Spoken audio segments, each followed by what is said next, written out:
Welcome to the TokyoBill Weekly Update, an end-of-week news brief on events in and around Japan.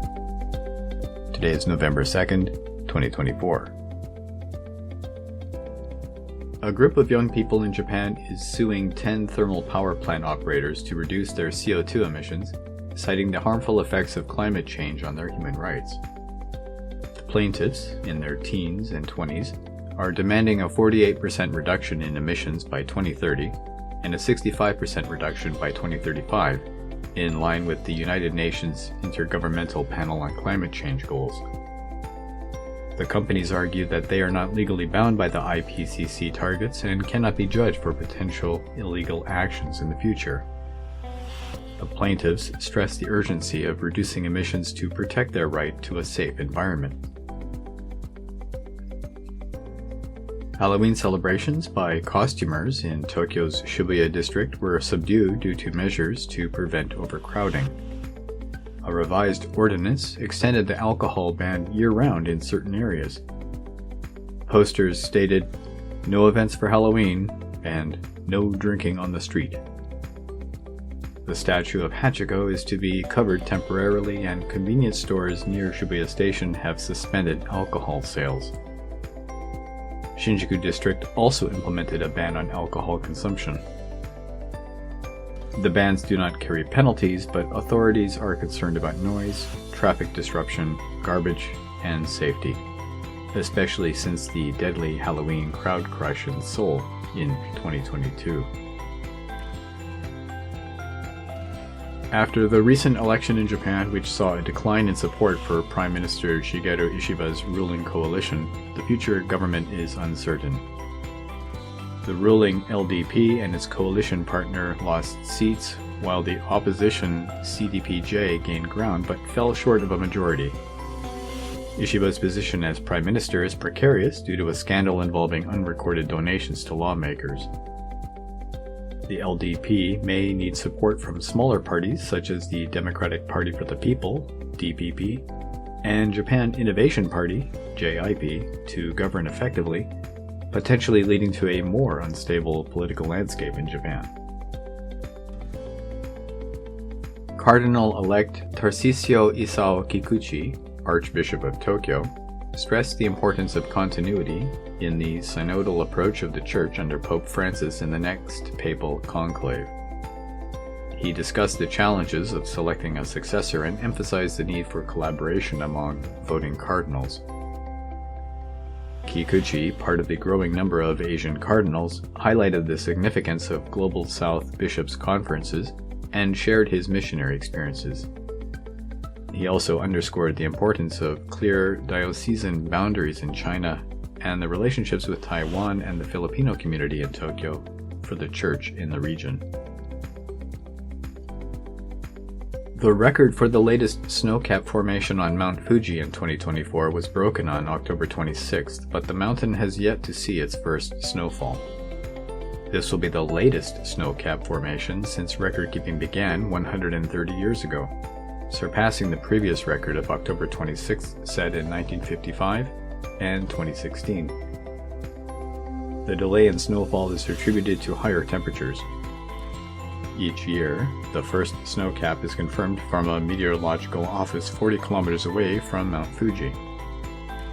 Residents look forward to the first snowcap as it marks the arrival of winter and offers a picturesque view of the mountain. Around 40% of men in Japan feel uncomfortable returning to work after taking paternity leave, fearing the burden it places on colleagues.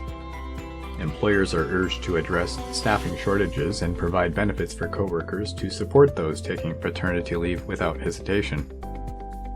An online survey by Meiji Yasuda Life Insurance Corporation reveals that out of 550 married men with young children, 33% took paternity leave for an average of 42 days, with many feeling varying degrees of awkwardness upon their return. And a story for sake heads. Japanese-produced alcohol, including whiskey, nihonshu, and beer, are popular globally, but at least one bar in Tokyo is bringing back doburoku, a traditional and controversial Japanese drink. Heiwa Doburoku Kabutocho Brewery in Nihonbashi offers this rare, cloudy, and unrefined liquor. Doburoku was a commonly homebrewed sake until restrictions were enforced in the late 19th century. Despite being illegal, Doburoku can still be found in Japan, with more establishments now offering it legally. Its intense, pungent flavor is likened to the noni fruit, or to cheddar cheese, and is gaining popularity both locally and internationally. Lockheed Martin has secured a $113 million contract to provide Japan with the Surface Electronic Warfare Improvement Program, or CWIP, which is the first international sale of this premier shipboard electronic warfare system. CWIP, also known as the AN/SLQ-32 system, enhances shipboard capabilities by detecting and identifying threats. The system, produced by Lockheed Martin, focuses on electronic sensing capabilities and is being installed on various American naval and Coast Guard vessels. The sale to Japan reinforces the strong defense technology cooperation and greater interoperability and planning between the two countries' forces. Starting from March 24th next year, people in Japan can use their My Number national ID cards as driver's licenses. The government approved integrating the two systems, allowing individuals to register their license information on their My Number cards. The National Police Agency is working on a new driver's license system that stores relevant data on the My Number card's IC chips. Users can also choose between a My Number driver's license and a traditional one for driving, with a lower fee of 1,550 yen for the former. In the recent general election, LDP lawmaker Ryosei Tanaka retained his seat, while the controversial candidate Yusuke Kawai, known as the Japanese Joker, gained attention for his xenophobic campaign targeting immigrants in Saitama Prefecture. Frequently appearing in costume resembling the DC comic book character, Kawai called for the removal of foreigners from the area, sparking backlash from anti-racist activists. This was Kawai's second major election this year, having previously run in the Tokyo gubernatorial election where he displayed posters of pornographic tastes under the pretense of free expression and filed objections over campaign board space. Despite his controversial antics, Kawai received minimal support from voters, even less than the Communist Party candidate. Japan has protested against a United Nations Human Rights Watchdog's recommendation to review a law restricting imperial succession to male heirs on the emperor's father's side. The government believes that the imperial succession system is key to Japan's identity and informed the panel that it was inappropriate to address the issue.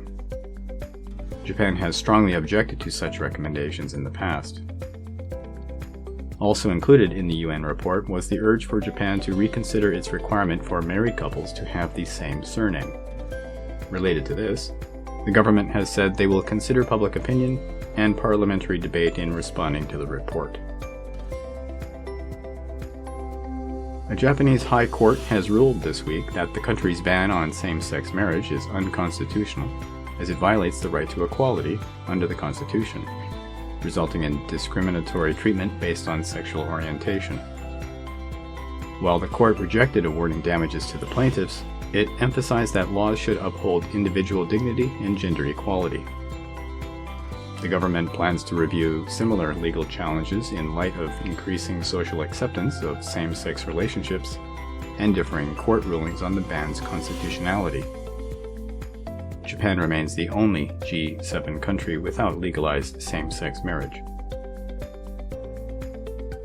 Japan's rice production for 2024 is expected to exceed demand, with 6.8 million tons forecasted compared to estimated demand of 6.74 million tons. Private sector rice inventories are also expected to improve, potentially easing recent supply shortages and price surges. However, the price of rice may remain high due to inflation impacting production costs.